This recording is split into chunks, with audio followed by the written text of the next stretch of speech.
Gustong-gusto ni John ang kilig ng pagsusugal, laging humahabol sa malalaking panalo. Naniniwala siyang magbabago ang kapalaran, ngunit hindi ito nangyari. Di nagtagal, ang maliliit na taya ay naging malalaking pagkalugi, at ang kanyang ipon ay nawala na parang usok. Si John ay nakaramdam ng patuloy na buhol sa kanyang tiyan, laging balisa tungkol sa kanyang susunod na laro. Siya ay humiram ng pera mula sa mga kaibigan, pagkatapos ay sa mga bangko, na lalong nagpalubog sa kanya sa utang. Naging imposible ang pagtulog, napalitan ng mga alalahanin tungkol sa mga bayarin at hindi nabayarang utang.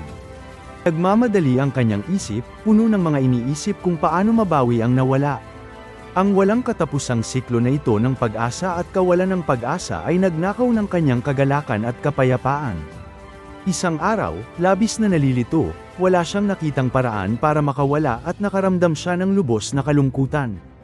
Naisip niya na ang pagsusugal ay hindi lamang tungkol sa pera, sinisira nito ang kanyang isip at kaluluwa. Buong tapang na nagpasya si John na huminto, humingi ng tulong sa isang grupo ng support. Nalaman niya na ang tunay na lakas ay nagmumula sa pagharap sa mga problema, hindi sa pagtatago mula sa mga ito. Sinisira ng pagsusugal ang kalusugan ng isip, na nagdadala lamang ng pagkabalisa, utang, depresyon, at mga pag-iisip ng pagpapakamatay. Piliin ang kalayaan at isang buhay na puno ng tunay na pag-asa, hindi mga maling pangako. Mag-subscribe sa Filipino Repo para sa higit pang nakaka-inspirang nilalaman, i-like ang video na ito, at ibahagi ang iyong mga saloobin sa mga komento sa ibaba.